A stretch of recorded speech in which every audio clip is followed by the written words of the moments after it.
Hello and welcome to the Beautifully Rare podcast. I'm Bryn Bish, and with me I have my co-host Sam Bish.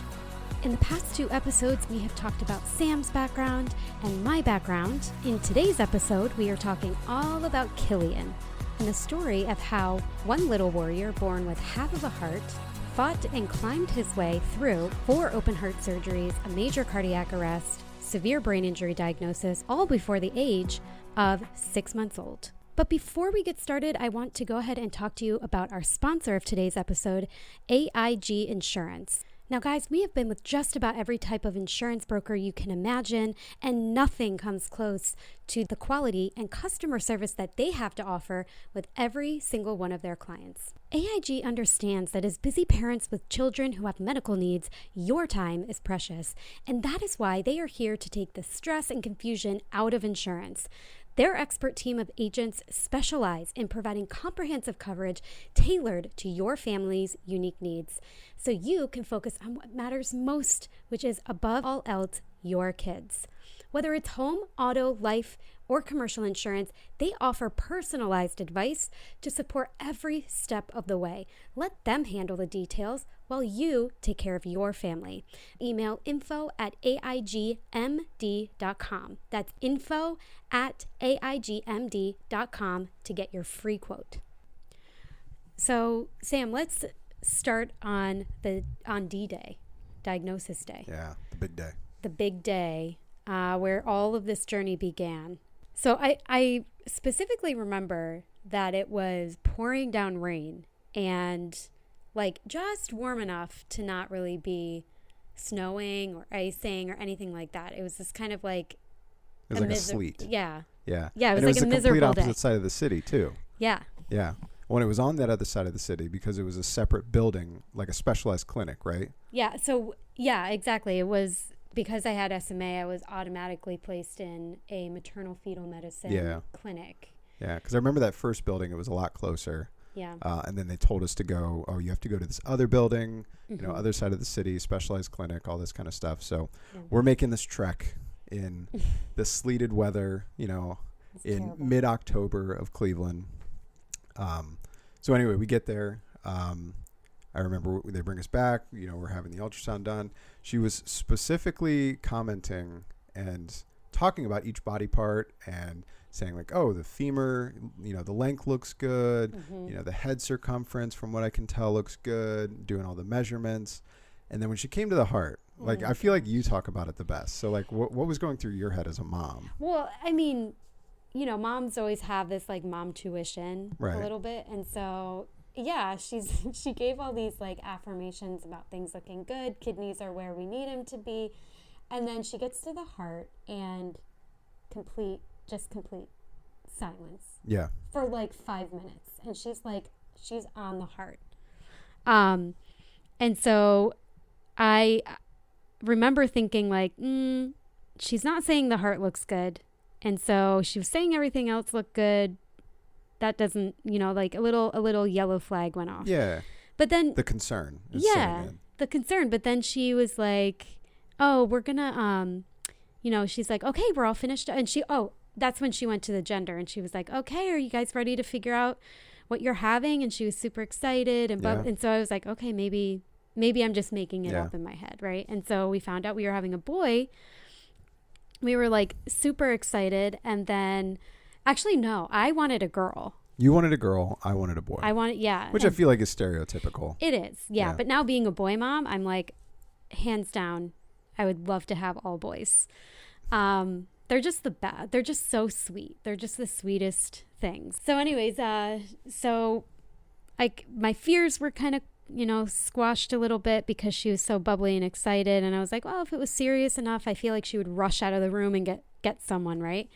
And then it was like immediately, squelched when she said, okay, I'm just going to get the doctor. And then, you guys are free to go. She specifically said free to go. So I was like, okay, well, if it was really serious, like she wouldn't say that phrase. Yeah. And I thought it was like standard protocol about like, the doctor just signs off and, gives the congrats and then you're on your way. Well, I mean, like I said, I'm pretty sure that is. Like, I think that's how it works. I don't know. Well, I mean, I guess we'll find out, but yeah. I mean, I feel like a doctor has to sign off on things anyway. That's Right. coming from a very non-professional medical opinion. But, Yeah. So if any sonographers are listening, yeah. feel free to comment. So anyways, and then what happened after that? So she leaves the room. She says, I'm going to go get the doctor. We knew it was a boy, and we had some names we were kind of kicking around trying to decide on. But I remember I looked at you, and like in my head right then and there, I was like, we should name him Cillian. Yeah. Like, that's his name. It was just like, What clear about as the day. name was like made you say yes? I mean, obviously the meaning of it, little warrior, in Gaelic. I don't know, just firstborn son. It's a strong name, especially the meaning. And I mean, your name Bryn is strong in Gaelic, so it's the Gaelic connection. Yeah. I feel like that was something that kind of stood out to me. But And then also the fact that you're a Marine, like it kind of tied. Yeah. Like That's fair. strong number one. Yeah. Yeah. Yeah. No. Yeah. So just like warrior spirit. Yeah. Yeah. So yeah, I remember I looked at you. I said Cillian. That's his name, and you didn't even question it. Yeah, I was like, okay, that's the name. Yeah. And we had a pretty good. If I didn't have the job I have now, my other job would be thinking of baby names professionally, because I have. Is that even a job? I don't know. It should be. Actually, I think it is a job. Is I think it? Okay. somewhere out there, anything's a job if you try hard if enough. you market it the right way. That's fair. So we named him Cillian, and I think that total span time between her leaving and us naming him Cillian and the doctor coming in was what, like 30 seconds? It had to be like less than if a minute. that. Yeah. It was very quick. Yeah. And you think, oh, I'm going to go get the doctor. Usually you sit there and you wait for like 5 minutes. Yeah. Yeah. Which is fine, but. And here we are thinking like, okay, we're just like, we need the final approval, and then we're out. We can get lunch or breakfast. Grab lunch. And then I had classes later that afternoon, Yeah, and you went to work. I got to go back to work. So yeah, he walks back in, says, I'm pretty convinced, right? I think that was like he didn't officially give us the diagnosis, but yeah, he was like, from what I'm seeing, your son is missing his left ventricle. He has something that's called hypoplastic left heart syndrome, which means he's missing his left ventricle. I want you guys to clear your schedules for the rest of the day. I remember he was very, very point blank about that. And that's when I just remember feeling kind of numb, almost just like wait, what? Yeah. Like I don't think it hit me at that point, but it's interesting that it hit you at that point. I mean, I'm very in the moment. Like that's how, but I remember he said, clear your schedules for the rest of the day. I'm going to set you up with appointments with specialists. There's specialists? It's not specialists. Specialists. And you are going to, they're going to confirm the diagnosis. You're going to talk about a little bit about what that looks like, get your options from there. And so we walked out of the office, and because there was like a couple hour break, right? Like he said, I'm going to set you up with a couple appointments, clear your schedule. It'll be in the afternoon. Yeah. We're like mid-morning at this point. Yeah. I can't remember the exact time, but it was closer to breakfast than lunch, I'm pretty sure. Anyway, we found the nearest Dunkin' Donuts, which was like a couple blocks down the road. Yep. We pull into the parking lot. We walk in there. Like I said, I'm still kind of numb at this point, just trying to understand what just happened, having no idea of the ramifications of like what's about to happen. Yeah. And I remember I looked at you and I said, do you want a donut? Do you want anything to eat? I can't remember if you wanted anything or not, but so I went up to order the food. I'm standing there waiting. I look back at you. You're holding the phone like you're on speakerphone, and you're crying. And I just remember in that moment, like, this is not good. Yeah. It's interesting, like the certain memories that get burned into your brain about like the looks on people's faces. Yeah. I think we had a little bit of a disconnection because it's like, Sam and I were ready to love whatever child, whatever form of it. Absolutely. That was going to, defect or not, abnormality or not, we were ready to love it as God ordained us to do for that particular life that he gave us. And so we had this like untethered, like, it's going to be fine. Yeah. You know, like we'll figure it out. Yeah. I don't know what HLHS is. I don't know what hypoplastic left heart syndrome is, but you know, whatever it is, we'll figure it out. I certainly wasn't thinking at that moment year-long hospital stay, surgeries. I was thinking, I don't know, a mild defect or something. Yeah, something. You know. But yeah, looking back at you while I'm standing up there waiting for our coffee. Yeah. Crying, like. And I remember because he said the 3 appointments he had for us to set up later that afternoon was a geneticist, cardiologist, and then like one other specialist. And so I remember at the Dunkin' Donuts, I texted my brother who was in the medical field. He's an ERPA. Yeah. And we had been texting early on in the morning, and I just said, you know, like, guys, we just got a diagnosis for Cillian. By the way, it's a boy. By the way, his name is Cillian. Yeah. But we also have this thing, like, I texted my family immediate, and I just said, like, pray for us. We don't really know what this is, but it sounds pretty serious. And so, you know, my brother and I were kind of texting back and forth, and he was responding really quickly. I know he had off that day. And then he said, well, can you text me the diagnosis? Like, can you spell it out? And I texted him back, and I said, do you know anything about this? After I texted, and I didn't hear anything from him until I got back from Dunkin', until we got to Dunkin'. And I knew that, like, his silence meant that, number one, he was researching, and number two, it was not something he wanted to talk about over text, which meant it was pretty serious. So that was like my mom flag number 2, even though I was completely disassociated with what this diagnosis was. Yeah. That was like my second flag of like, ooh, maybe this is like a little bit more serious than we thought. Yeah. So when you were getting coffee, I guess the back road to that is that we had agreed to, like, just, you know, once we get coffee and, you know, food and whatever, to sit down and just research what this is before we have all of these appointments in the afternoon. We just needed to know. Mm-hmm. So we type in HLHS, hypoplastic left heart syndrome, and immediately the first 3 things that popped up were infant death, open heart surgery, high mortality. And then everything after that was just like my clouds, my eyes just flooded with like just wetness. And that was the moment that I remember feeling just very, very hopeless of like, you know, what is this? Like, what is this like 4-acronym diagnosis that is causing what I'm seeing in Google like to come true? So my brother calls me, and because he didn't text me, and so I called him, and he goes, how much do you know? He didn't even say, hey, how are you? He just, like, his first statement was, how much do you know? And I said, I know enough. And he goes, okay. So, and then he asked me, he said, do you know about the surgeries? Now, I hadn't gotten that far down in the search to really talk about the surgeries. And then this is where you kind of came back with the coffee and everything. And so this is when you dropped the sobering news on me. Yeah. Anyway. So, of course, like in that moment, a million thoughts, right? And so, you know, Zach is my brother's name, but he said, you know, do you know about the surgeries? I'm researching that they're very new, but they're getting better every year. And he goes, it looks like Boston Children's is like the place to be.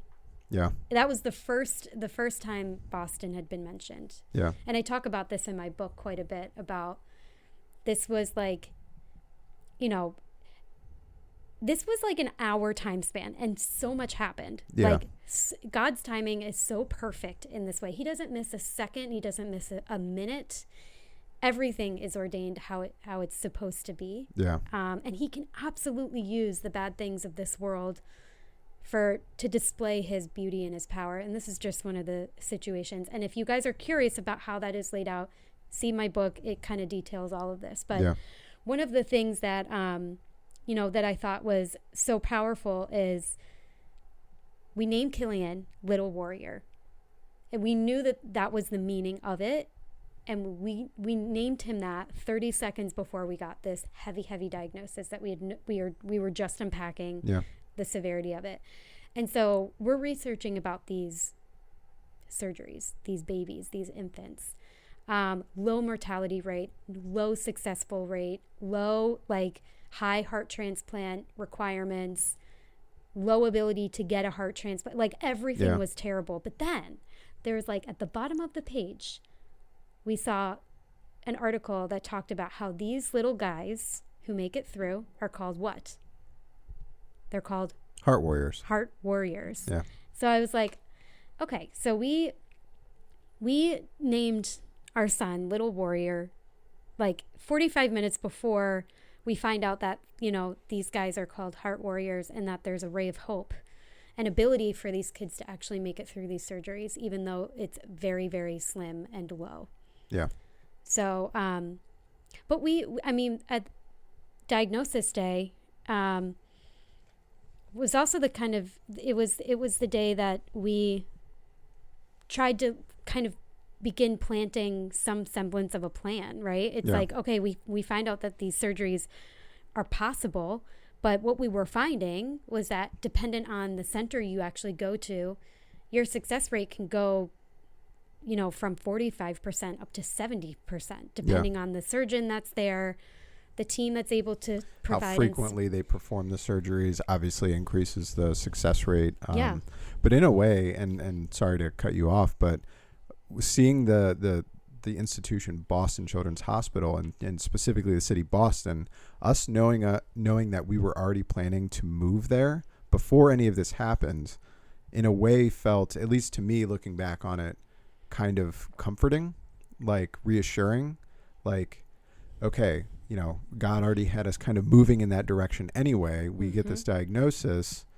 Oh, one of the best places, if not the best place to be in the country for this is Boston. Yes. So, this wasn't even like a God wink. This was a God, taking you by the hand and dragging you. It wasn't even a little nudge or anything. There wasn't anything soft about this plan. It was God. Was yep, I've already got this plan. Come on, we're going. Let's go right now. Yeah, literally. It's God waking you up in the middle of the night and saying pack your bags, we're going out. Yep. So we get home from Dunkin' Donuts. Of course, and nobody talks about this on diagnosis day, but it's the haze. It's just the mental fog that kind of overwhelms your mind. You can't think. All you want to do is cry, but then you have a million questions. You have 10 gajillion things to plan. Oh, and by the way, you're working and you have to maintain law school stuff as well. And so we were, my brother provided really helpful advice, which was, you need right now, the most important thing for you to figure out, you have 18 more weeks. You have to figure out where you have to go. Yeah. If it's staying here in Cleveland, make a plan. If it's going to Boston, make a plan. If it's going to Texas, make a plan. So then we started praying immediately, Lord, you need to show us where you want us to go for him. Yeah. Well, and it was, so we started praying, and you had a contact in the medical field that had a connection to somebody in cardiology, correct? Yeah. So I call him and I'm what do I do? I don't know where to go. I'm completely paralyzed. So he connects me to a doctor that he knows. And I talked to him on the phone and he goes, yeah, I know this is a long shot. You live in Cleveland, but if you can get to Boston Children's, they're the best of the best. Yeah. Second time. So this is number 2 out of I don't know, 2-3 hours into our diagnosis. So then there was another at the same time, I had just made a post. I wanted to, it was my first Instagram post about this experience. I was we're heavy-hearted. We're unpacking what this means, but it's a pretty serious diagnosis, blah, blah, blah, blah, blah. Someone random reaches out to me and says hey, I just wanted to let you know, I have a little warrior that went through this. He's now 3. We went to Boston Children's. If you can get there, they are phenomenal. They're top notch. Yeah. You need to go there. I'm okay. So the Lord's clearly telling me This is we where need you to go to be. Boston. Yep. And so, so I had reached back out to, during the conversation with the Johns Hopkins physician connection that Dr. Crawford had, he said, hey, I actually know someone at Boston Children. Let me just reach out to them to see if they can get you an appointment to go and, get a scan.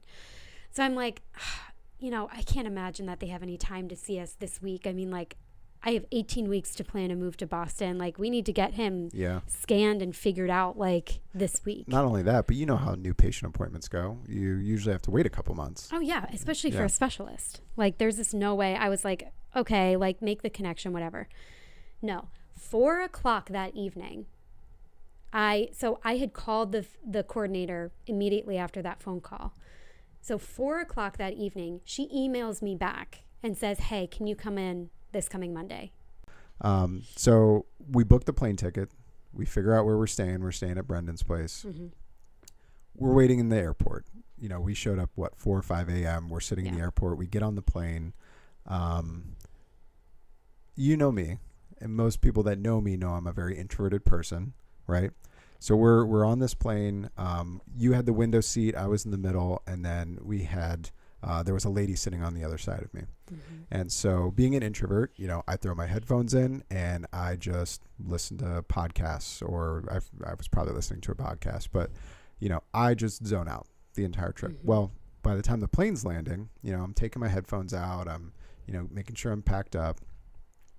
This lady looks over at me and I can't even remember what she said, but we started talking about something, and you then turned over and you were like, Sam's talking to a stranger? That's odd. Never would have thought. Yeah. I mean, we were both like stuck in our own grief and trying to process what just happened. Yeah. So we strike up a conversation with this woman, and she asks us, what are you guys coming out here for? Is this for a, vacation? What's got you guys on the plane? And I remember we looked at each other and we were just kind of like, let's just be honest. You know, like there's no point in just trying to, So at that point, you were like, well, go into the story. Our son just got this diagnosis. He's, we're 20 weeks out. Or anyway, we're going out here for basically a second opinion to see, what this looks like and if we can get enrolled in this program. And so I remember she said, I never do this. But something is just laying it on my heart that I need to just give you my phone number. Here's my name. Here's my phone number. Please call me. Like, I live out here. I'm from here. If you need anything at all, like, contact me. Mm-hmm. I mean, not that happens incredibly often, but that's not like an abnormally strange thing for a stranger to do. That's very kind of you. Like, I think we even said that. We were like, she was so nice. Yeah. But like, we're obviously not going to reach out to a stranger. Yeah. Like, we're not going to, Yeah. So anyway, talk with her, finish up the conversation. She goes on her way. Fast forward to us actually getting to Brendan's place. She finds you on Facebook. Yeah. Right? Like that night, she friend requests me and she was like, hey, I'm Dale from the plane. Yeah. I was like, oh my gosh, she's so nice. Yeah. So she ends up becoming our Boston mom, essentially. Such a huge blessing. Yeah. Just helping us with just random things that you think, you have family to kind of help support in the area. Well, we're moving to Boston. Mm-hmm. The only other person that we knew that was there was Bryn's cousin, Brendan, who busy guy. He travels a lot for work. But he's not always there. So we didn't really have like a lot of that family support, or if anything, we had no family support. We've met this random woman who ended up becoming our family support while we were living there. I mean, just like the woman with the biggest heart. I mean, I've just never met someone who is as compassionate as this woman. Mm-hmm. So, I mean, again, what are the odds? Filled our cupboards and our fridge when we first moved there. Right. I mean, that was a couple months later, but like what are the odds of sitting down next to her in a plane that didn't have assigned seating? Yeah. Think of how many thousands of people fly in and out of Boston every single day. Yeah. It was just, it was an amazing opportunity. So we get to Boston. We go in for we had a 7 a.m. appointment. And I remember Sam and I were so nervous that we got there at like 6 a.m. Yeah. Because we were We so showed up anxious. before the Starbucks even opened, I think. Yeah. Yeah. It was pretty crazy. And so we get our, fetal echo and we meet with the team. And before this, we'd actually also talked and did a video call with places like Cleveland Clinic and other hospitals. And so by now we kind of knew what conversation we needed to have, like what were the talking points, what were the questions we needed to ask.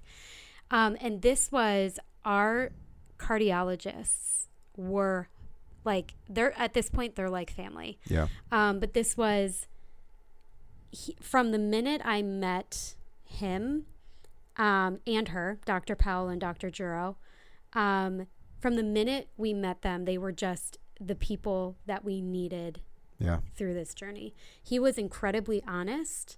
He said, this is going to be a tough journey. Yeah. But that's even something that we said when we were building that relationship at first is, we're the type of people we'd much rather you just be straight up brutally honest with us and just lay the facts out than try to sugarcoat anything. Yeah. And that's the type of personality he has, which it just fit and worked so perfectly with what we needed. I think he even asked too. He said, what do you guys want to know information? I think you're right. Yeah. He was so good at tailoring what we needed to know when we needed to hear it, because some parents are not ready to have those hard conversations. But we wanted all of those hard conversations. And he basically laid out, he said, you have 3 options. Option 1 is you can abort. A lot of families do this. Actually, there's a study that shows that over 60% of families who end up having some form of a CHD diagnosis, not just a severe, but some form, end up aborting. He said that's popular, and that is an option. Number 2, you can do compassionate care, which means you deliver, but you provide no intervention and you let them pass naturally. But number 3, there are these surgeries that are available, and this is the information we have about them. 3 staged surgeries. The first one happens immediately after birth. It's the most risky procedure you will have. It's the first stage. It's called a Norwood operation. It's incredibly risky, not just because the hearts are small, but because the procedure that actually has to be done in that first stage is incredibly difficult to perform. And so he said, this is the statistic that you will see different at every hospital. He said, for ours, it's somewhere near a 70% success rate. I think that number has even increased from there. Probably. Yeah. Just because they're improving so rapidly. And this is such an emerging medical field. And so, but he said, I want to warn you about this. If you pursue the stage surgeries, no matter what route you take, option 1, 2, or 3, we will be with you every step of the way. We will provide any information you need. We will provide all the guidance. We will provide all the care. We will support you the best that we can. Yeah. And what they said, for us, that means holistically.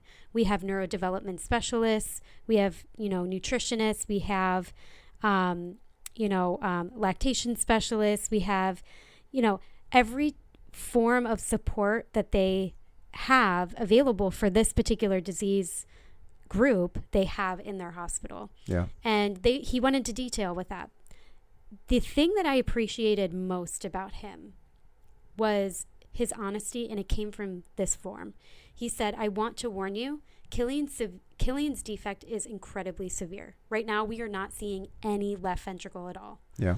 And what that means is that sometimes these kids have a shrunken ventricle, or it's like, it's smaller, but it's still there, and it could be used to kind of like brute force the circulation. But Cillian, it literally, from what we can see so far, it looks like it's almost sealed shut, meaning there's absolutely no left ventricle. So he said, this is a really severe defect. I tell all of my patients with this severe of a defect that it's not a matter of if there is a complication that happens along this journey, it's a matter of when. Yeah. And so that was the thing that stuck out to Sam and I. So we left, we went to dinner, we began processing all of the information. It was a long 2 days. Yeah. It was just 2 days of back-to-back appointments with every specialist imaginable. But the one thing that I think that Sam and I left with was the like echoing question about, it's not a matter of if, it's a matter of when. So when those complications show up, where do we want to be? Mm-hmm. Do we want to be at Boston Children's, the best of the best, or do we want to be, somewhere that's also good, but is, not as advanced in this emerging medical field? Yeah. And we also threw out the option of, we had our place in Cleveland. Will we be able to facilitate a move that quickly? Well, maybe we have Cillian, still in Cleveland. We have the first, surgery done in Cleveland, and then we move all of his care out to Boston Children's. We messed around with that idea, but it was made pretty clear to us that, wherever you have that first surgery done, you want to make sure that you're there for at least a year. Mm-hmm. Like I remember that was told to us, not just by Boston Children's, but by multiple institutions that we talked to. So it was at that point we were like, okay, so wherever we have Cillian, that's where we need to make sure we're at and where we're going to be for, at least a year.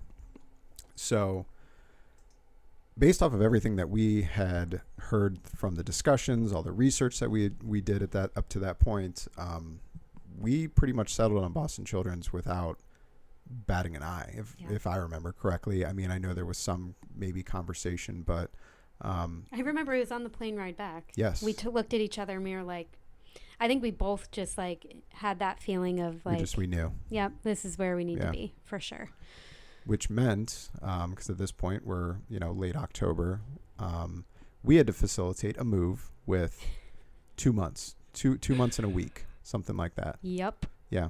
We had to be in Boston by 2 months because I remember Boston told us you want to be here probably 2 months before or what was it? Maybe it was a month before. Yeah, a month. Just because if you go into early labor at any point in your third trimester, you have to have a NICU transferred to a CICU, a cardiac intensive care unit, immediately. And I remember he was due first or second week of February. So that meant actually he was due March 1st. That was his due date. That's right. He was March. Yeah. So anyway,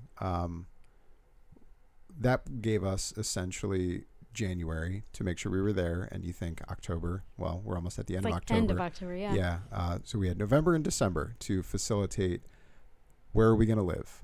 How are we going to get all of our stuff there? How are we going to afford it? How are we going to afford it? How are you going to finish school? Oh my gosh. Because you were in your last year, but even to move at the end of the semester, I mean, you still had another semester to go. Yeah.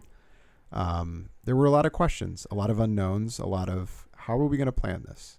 I remember the day after we got back and we knew we had to go to Boston, we wrote a list in a notebook. Oh my gosh.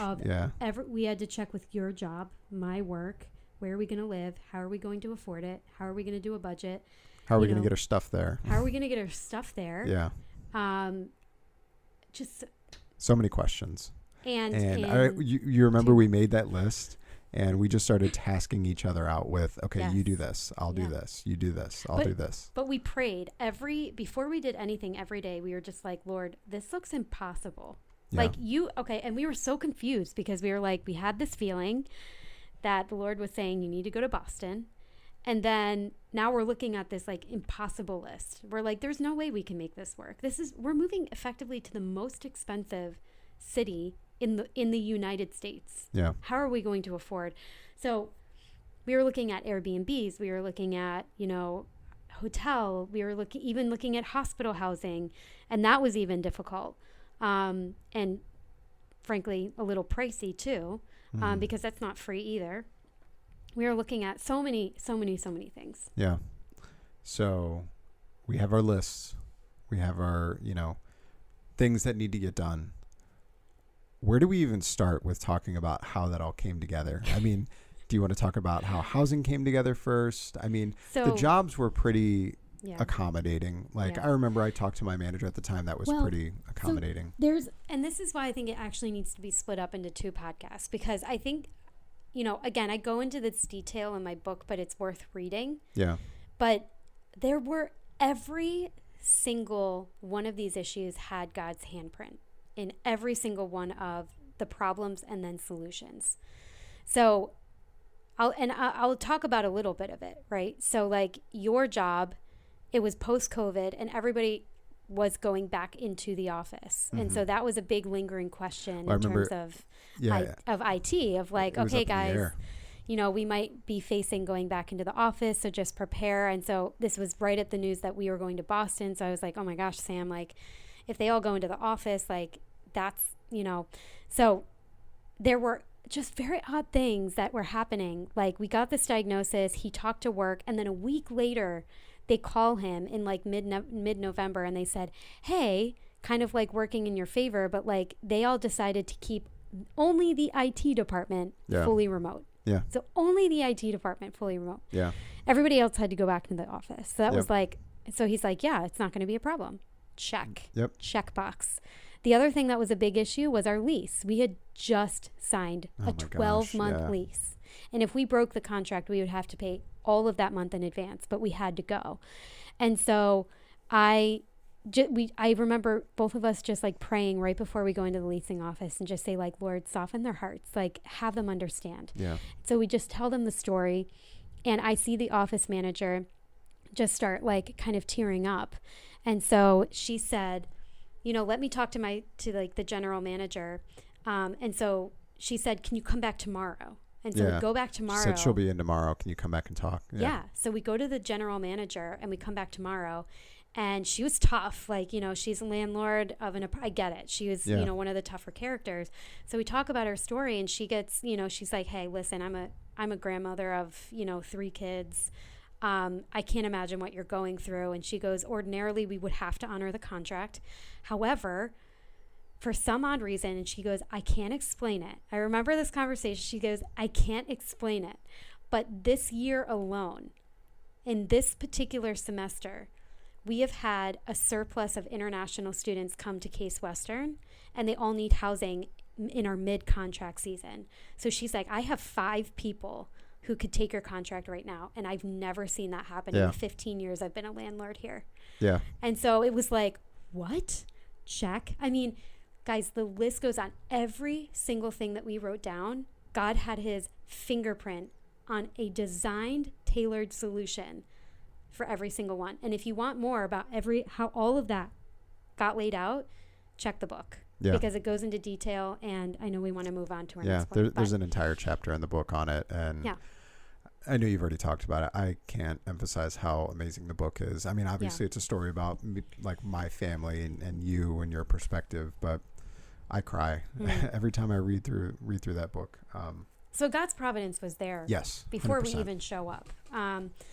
And so the biggest one I do want to highlight, though, before we move on to the next point of us traveling and getting there, was the fact of how we secured our housing and the importance of this organization that helped us. Yeah. So we are having a really hard time every housing solution, because I have a disability, right? So we can't look at apartments that have stairs or anything requiring me to climb, because at this point I'm pregnant and I have SMA. Like, it's really hard for me to move at this point and get up and walk around. Pretty dependent on my wheelchair. And so it was really tough. So not only that, but close enough to the hospital. Yeah, that too. I mean, everything was we had distance requirements for, obviously beforehand it's not as big of a deal, but once Cillian was born, like we needed to be, within throwing distance essentially from the hospital. And with all those restrictions as it was, and then finding something that was that close to the hospital, I mean, it was darn near impossible. Oh yeah, it was incredible. And so we, one day, we're just having a really hard time finding housing. And my whole family was on it, and they couldn't find a single housing situation that financially worked for us, but also logistically worked for us. So I remember I called a case manager who was working on Cillian's case, and we were just chatting, talking here and there. And I was actually in law school at an evening class, and I had to take the call early, and so we're just chit-chatting towards the end, and she's like, if you're driving, make sure that you're routing even if it takes you longer to get there, make sure you're routing to, NICUs that you're close by. And I'm like, oh my gosh, this is stressing me out. Because she's like, if you end up going into early labor, you need to go to an ICU like as soon as possible. Yeah. And so she's like, just make sure, doing that. She goes, have you secured housing yet? And I'm like, no, we're still trying to figure that out. And she's like, okay, it's like end of November. Like you really should. Yeah. We were like a month and I'm like, out I'm at this working point. on it. And so we get on the topic of this routing, and I was like, oh, my husband's a Marine. Like he was, he loves topography and like figuring out maps and stuff like that. Loves topography. Topography. Planning, I think, is more. Topography is study of maps. I understand what topography is, but. Well, I mean, like, the point is he would enjoy figuring out a route to, Yes. be as close to the ICUs as possible. So she goes, oh, your husband's a Marine? Like, you didn't tell me that. And she goes, do you know about this organization, the Fisher House of Boston? And I go, no, I've never heard of it. And she goes, well, they provide free housing for any veteran that has a child or a spouse or a loved one going through medical treatment at Boston Children's or any other hospital in the Boston metro area. And so I go, I doubt they would have an opening. But of course, God was in it this far. Mm-hmm. So I reach out to them and I'm like, hey, we're going to be up in Boston by January 1. Okay, y'all. Yeah. It's like we have 1 month to go to find a house. And we're like, well, we are going to be in Boston January 1. I don't know if you have anything available. My husband's a veteran. He's a Marine. Just let me know. Yeah. And we had been looking at one option of a lease. There was literally one Airbnb. It was level. It had an elevator. It had parking, but it was like $3,000 a month. I said, you know what? We're going to have to go into debt, but like we got to do what we got to do. Yeah. And so I prayed at that moment. It was a Wednesday. And I said, okay, Lord, if this woman doesn't get back to me by Friday at 6:45, I'm going to have to secure the lease because we need to have at least something. And so I just said that prayer. Thursday, nothing happens. Thursday evening, nothing happens. Friday morning, nothing happens. At 6:00 on Friday, I get a call, and it's Fisher House of Boston. Yeah. And they said that they had... Well, I remember specifically, you rember we were driving. Yeah, we were driving. We were driving. We were actually coming home to Maryland to surprise your family. Yep. It was like our last, hoorah meeting with everybody, just hang out before we left, and we were literally in the car, and it was like you said, right before the time where, like, I remember you were specifically saying, like, all right, about an hour, I'm going to book the Airbnb. Where's your card? Like, let's make sure. So the timing of it. Again. Just. God's timing. Yeah. Everything about that. So housing is secured. And believe it or not, by mid-December, we had every detail of the plan figured out. Yeah. So within a month and a half, God had created paved a path out of what was completely impossible in our mind. Yeah. Just a month and a half prior. So we get to Boston, January 1, Christmas.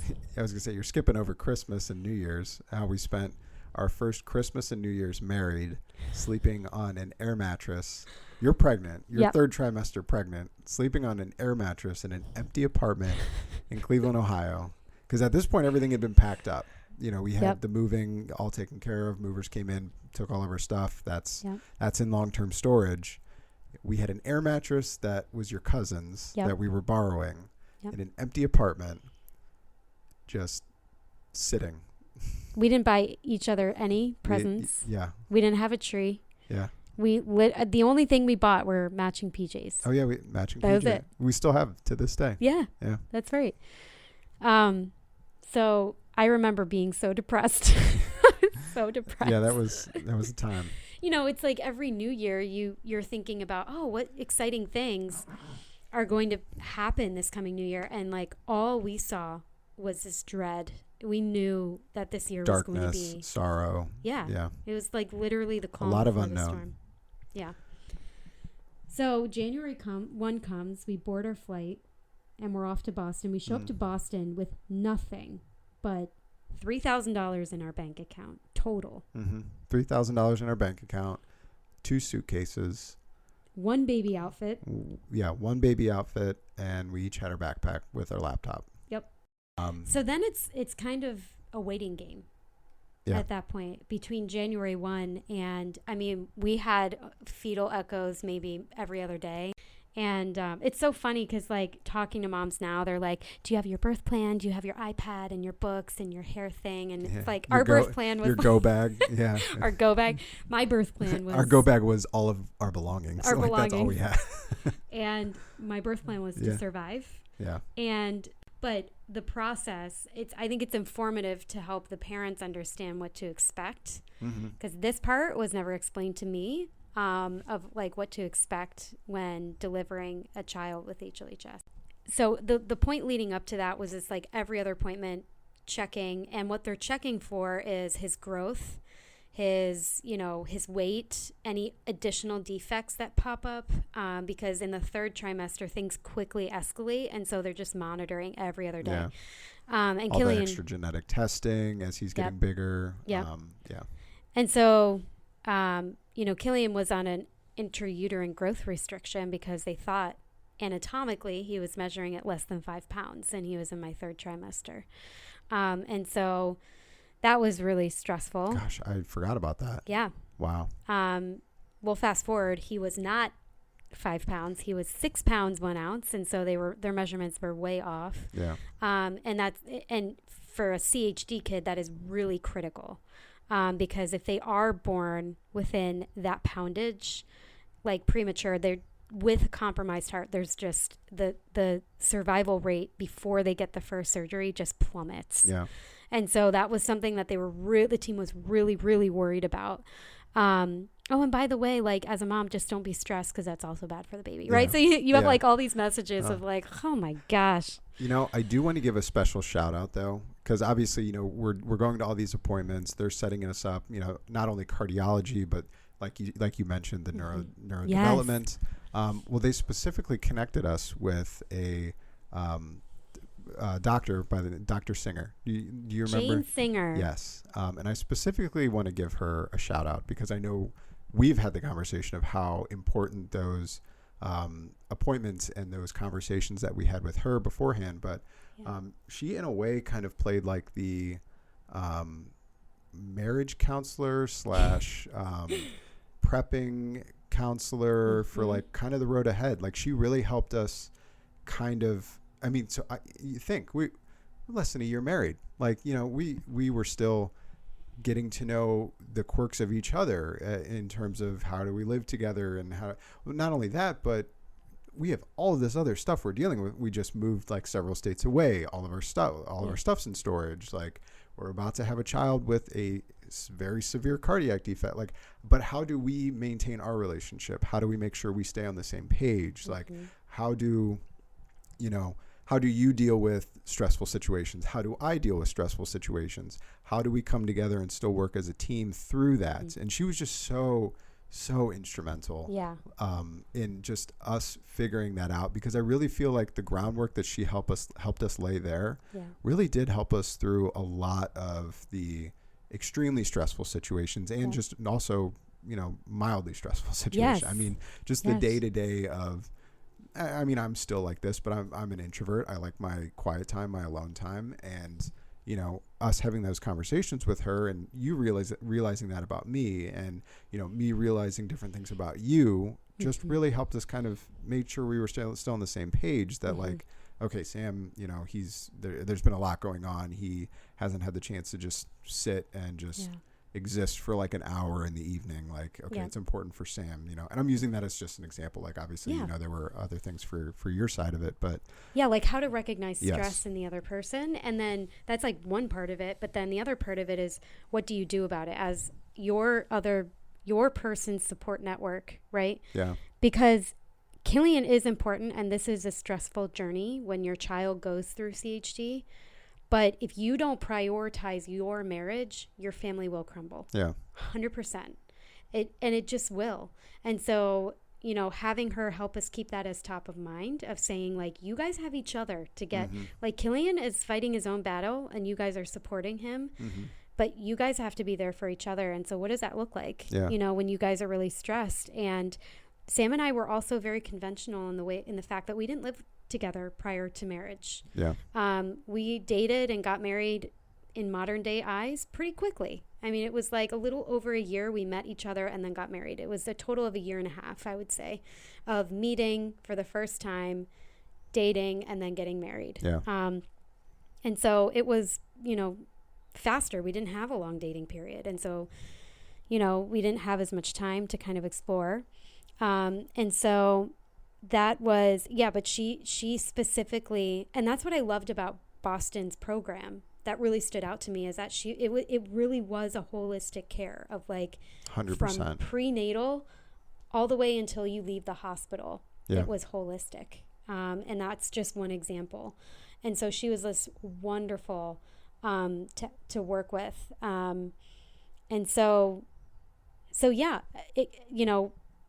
the day to the week before his delivery, it was getting a little hard for me to carry.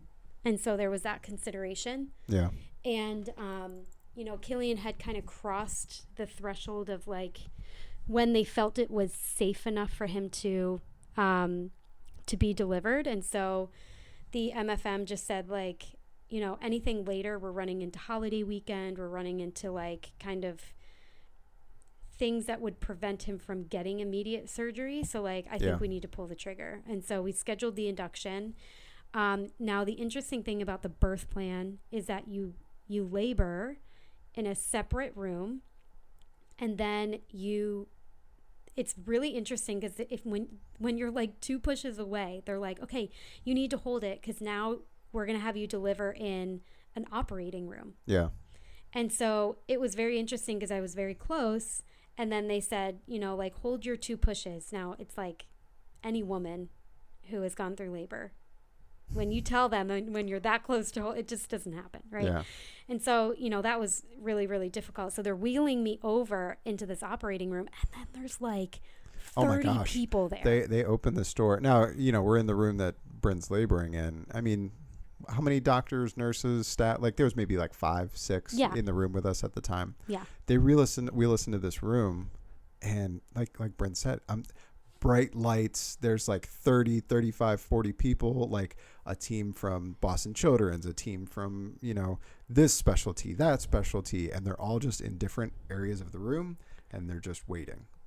Yeah. They're like, literally, they have their hands like folded together, and they're just like staring. And I'm just like, oh my gosh. Yeah. Of course, like at that point, I don't care about who sees what or whatever. But it was just incredible. It's like, I have an audience now. Yeah. Okay, here we go. Yeah. Cillian's here. And so, Cillian's, delivered. And then, the really cool part is that they kind of mentally prepped me to not have any skin to skin before they took him away. Yeah. And so the best part of that. Well, they didn't know how bad things were going to be. I mean, obviously you kind of have an idea, but exactly. So, but he immediately cried, and they were like, okay, he's looking really good. Like, we're going to give you 20 seconds to kind of hold him. And so that was a really cool moment, because that was truly, I look back on that and I felt like time froze. Like, you have very few of those moments where you feel like just the significance of the event before it even happens. Like, I didn't know where this was going to go. I didn't know if where any of this was going to lead. Yeah. And it was just like, that was the moment I had with him before any of it happened. And it was like in the moment, and then preserved in my mind, felt like that was just a freezing of time. And it was so cool. So they took him away. And then, I mean, you were with them, so you have a better, and I think this is helpful for parents who have a baby who's, going to have a heart defect. So I mean, you were with him. Yeah, obviously Bryn gave birth in the, adult women's hospital, and Boston Children's Hospital was connected. So immediately, he's born skin to skin. They do a couple things, just they take him away from me, essentially. Right? Yeah. So they do a couple things to kind of preserve the current state of his heart, so that way he's prepped for the first surgery in a couple days. There was a medication specifically that they give him. So I think it was one valve or something doesn't close, because that was very integral to the surgery. So they do this. They make sure he's stable. And And then they say, okay, we're wheeling him over. And they give the dads an option. Now, this was at least at Boston Children's. They give the dads an option. You can either stay with your wife or you can follow us over to the room where your child's going to be before the surgery, where they're going to be in the cardiac ICU. And I remember at first I was like, well, I'm not going to leave my wife's side. Like, I'm not going to leave. And then I remember you looked at me and you're like, no, you're going with our child. Yeah, I was like get out of here. And I'm like, okay. Kicked you out. Yeah. So, and we decided this beforehand. But so anyway, they say, okay, it's time. We're taking him over. And I'm just walking with a cloud of like 20 doctors through the halls. You know, Cillian's essentially in this like an bubble incubator crib bassinet. It was wild. Yeah. We have a video on social media of it, but it's like it's kind of cool. I mean, not cool, but it's like it's very interesting how they move through the hospital with this. It's like they have. We actually saw it the day we actually got our first fetal echo at Boston, which was kind of weird. It was like a foreshadowing. Yeah, we saw this team walk past us, and we were like, we turned to each other, and we were like, I think that's what is going to happen to Cillian. Yeah. Fast forward, it's like a team of like 8-9 doctors that are like walking this tiny infant in a box through the hall with IVs and monitors, and like it's crazy. It's quite a sight. Yeah. So we get over there, get him into the room, and so obviously at this point Bryn is taken back to the labor room. She's I'm there with Cillian, and I essentially checked in with the nurse where Cillian was going to be. Established relationship with her. I'm pretty sure. What was her name? Michelle. It was Michelle. That's right. Yes. I couldn't remember if it was Michelle or the best first nurse we've ever had. Betsy was right after the first surgery. She was. Yeah. That's right. Yeah. So we had Michelle first. Yep. So anyway, check in with Michelle. I'm like, here's my phone number. She's like, I already have all that information in my chart. Don't even worry about it. Go find your wife. So essentially, it was me establishing, okay, cool, I know where he's at. This is the room number. That's what my baby looks like. Let me put a mark on his forehead. Just kidding. So anyway. So I think that's where we, can leave off. Yeah, because there was like a little bit of a lull from that point until the first surgery. Obviously we're meeting some of the surgeons. I do want to talk about the postpartum experience. Okay. Yeah. I don't know if we do that now, or maybe we did. I'll talk about the postpartum experience now. I was not mentally prepared for the postpartum experience. Postpartum is hard enough when you are discharged and at home and, doing, you have your baby blues and stuff like that, but no one really prepares you. And I think this is really an area that is lacking for support, like substantial support for these mothers who are facing incredibly traumatic experiences, is the postpartum support. So I, having SMA, I had, this might be TMI, but I had a grade 3 injury. And so I was pretty messed up from the delivery. And so I also had SMA, and postpartum with SMA, your core is wiped. I mean, I couldn't even stand. It was really scary to be that weak after I delivered. Yeah. Again, there's just not a lot of people who have had SMA and a baby, and so I just wasn't prepared for that level of weakness. And so I really needed help. I really needed help from a lot of people in my postpartum journey. But then I didn't have like a comfortable chair. I didn't have a bed to lay down in. For 8 hours, for the 3 days that where it was my postpartum experience, I was in a wheelchair, or I was in a hard hospital chair. I didn't have a bed. I didn't have anything to lay on. It was kind of rough. It was kind of rough because the option was I leave the hospital and I go lay down in a bed without my baby in a completely separate room. And there's something, I was with my baby for 9 months. And so to go home and have nothing to cradle, have nothing, was terrible. Yeah. There's just something psychological about like I am to nurture, I am to help my baby, and I don't. Where is my baby? Yeah, I can't remember. Did we stay the night in the hospital? Well, obviously you were still were still admitted in the Brigham Women's. Oh, that's right. We stayed over there. Yeah, the first night we stayed in the postpartum ward. Yeah. The morning after we got released, or no, I was there for another day. Yeah, I think it was 2 nights. So I was there for 2 nights. And then I think I was actually discharged on day 2 because we spent the night before his surgery, which was the 3rd day after he was born. That's right. Yeah. So we did spend the night, but I held him the entire night before his surgery. So I was sitting in a chair and I didn't want to move. It was just kind of this moment where I was like, I don't know what's going to happen. I read all the statistics. We prepared for 4 months for this moment. And I was like, I don't know what's going to happen. I don't know if he's going to make it. I don't know if he's going to have a cardiac arrest. I don't know what side of the statistic that we fought so hard to be here for. Of 70% of kids end up surviving the first major operation. Is he going to be the 30% or is he going to be the 70%? And so I held him the entire night, and that was the hardest night I've ever had in my life. Because he couldn't eat.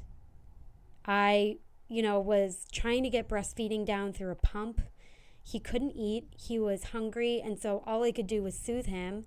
And every time I would soothe him to go back to sleep, I would just crumble in a pile of tears because that's when baby blues hits. Yeah. It was your 3rd day out. You have your hormone crash.